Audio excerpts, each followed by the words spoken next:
पैदा हुई है। और इसलिए मैंने भी सोचा कि क्यों ना इस बार मन की बात में एक नमो ड्रोन दीदी से बात की जाए। हमारे साथ इस वक्त नमो ड्रोन दीदी सुनीता जी जुड़ी हुई हैं, जो उत्तर प्रदेश के सीतापुर से हैं। आइए उनसे बात करते हैं। सुनीता देवी जी, आपको नमस्कार। नमस्ते सर। अच्छा सुनीता जी, पहले मैं आपके विषय में जानना चाहता हूँ, आपके परिवार के विषय में जानना चाहता हूँ। थोड़ा कुछ बता दीजिए। सर हमारे परिवार में 2 बच्चे हैं, हमें हस्बैंड हैं, माताजी हैं मेरी। आपकी पढ़ाई क्या हुई Sunita ji? Sir BA final है। और वैसे घर में कारोबार वगैरह क्या है? कारोबार वगैरह खेती-बाड़ी संबंधित करते हैं, खेती वगैरह। अच्छा सुनीता जी, ये ड्रोन दीदी बनने का आपका सफर कैसे शुरू हुआ?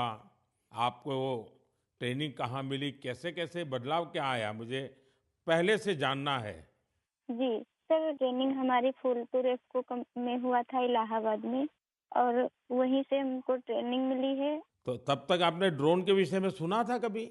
सर सुना नहीं था, एक बार ऐसे देखे थे कृषि विज्ञान केंद्र जो सीतापुर का है, वहाँ पे हमने देखा था, पहली बार वहाँ देखा था हमने ड्रोन। सुनीता जी, मुझे ये समझना है कि मानो आप पहले दिन गए, जी। पहले दिन आपका ड्रोन दिखाया होगा, फिर कुछ बोर्ड पे पढ़ाया गया होगा, कागज पे पढ़ाया गया होगा, फिर मैदान में ले जाके प्रैक्टिस क्या क्या हुआ होगा? आप मुझे बस समझा सकती हैं पूरा वर्णन? जी, जी सर। पहले दिन सर हम लोग जब गए हैं तो उसके दूसरे दिन से हम लोगों की ट्रेनिंग शुरू हुई थी। पहले तो थ्योरी पढ़ाई गई थी, सब क्लास चले थे 2 दिन। क्लास में ड्रोन में क्या-क्या पार्ट हैं, कैसे-कैसे आपको क्या-क्या करना है, ये सारी चीज़ें थ्योरी में पढ़ाई गई थी। तीसरे दिन सर हम लोगों का पेपर हुआ था। उसके बाद में फिर सर एक कंप्यूटर पे भी पेपर हुआ था, मतलब पहले क्लास चला, उसके बाद में टेस्ट लिया गया, फिर प्रैक्टिकल करवाया गया था हम लोगों का। मतलब ड्रोन कैसे उड़ाना है, कैसे-कैसे मतलब आपको कंट्रोल कैसे संभालना है, हर चीज़ सिखाई गई थी प्रैक्टिकल के तौर में। फिर ड्रोन काम क्या करेगा वो कैसे सिखाया? सर ड्रोन काम करेगा कि जैसे अभी फसल बड़ी हो रही, बरसात का मौसम या कुछ भी ऐसे बरसात में दिक्कत होती, खेत में फसल में हम लोग घुस नहीं पा रहे हैं, तो कैसे मजदूर अंदर जाएगा? तो इसके माध्यम से हम बहुत फायदा किसानों को होगा और वहाँ खेत में घुसना भी नहीं पड़ेगा। हमारा ड्रोन जो हम मजदूर लगा के अपना काम करते हैं, वो हमारा ड्रोन से मेड़ पे खड़े होके हम अपना वो कर सकते हैं। कोई कीड़ा-मकोड़ा अगर खेत के अंदर है, उससे हमें सावधानी भी बरतनी रहेगी, कोई दिक्कत नहीं हो सकती है और किसानों को भी बहुत अच्छा लग रहा है। सर हमने 35 एकड़ स्प्रे कर चुके हैं अभी तक।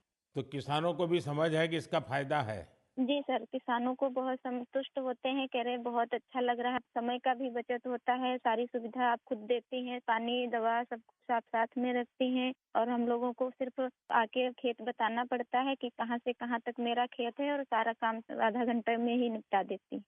तो ये ड्रोन देखने के लिए और लोग भी आते होंगे फिर तो? सर बहुत भीड़ लग जाती है ड्रोन देखने के लिए, बहुत सारे लोग आ जाते हैं। जो बड़े-बड़े फार्मर्स लोग हैं, वो लोग नंबर भी ले जाते हैं कि हम भी आपको बुलाएँगे स्प्रे के लिए। अच्छा, क्योंकि मेरा एक मिशन है लखपति दीदी बनाने का। अगर आज देश भर की बहनें सुन रही हैं, तो एक ड्रोन दीदी आज पहली बार मेरे साथ बात कर रही है, तो क्या कहना चाहेगी आप? जैसे आज मैं अकेले ड्रोन दीदी हूँ, तो ऐसे ही हज़ारों बहनें आगे आएँ कि मेरे जैसे ड्रोन दीदी वो भी बनें। और मुझे बहुत खुशी होगी कि जब मैं अकेली हूँ, मेरे साथ में और हज़ारों लोग खड़े होंगे, तो बहुत अच्छा लगेगा कि हम अकेले नहीं, बहुत सारे लोग हमारे साथ में ड्रोन दीदी के नाम से पहचानी जाती हैं। चलिए सुनीता जी, मेरी तरफ से आपको बहुत-बहुत बधाई। ये नमो ड्रोन दीदी, ये देश में कृषि को आधुनिक बनाने का एक बहुत बड़ा माध्यम बन रही है। मेरी बहुत-बहुत शुभकामनाएँ। Thank you sir. Thank you. साथियों, आज देश में कोई भी क्षेत्र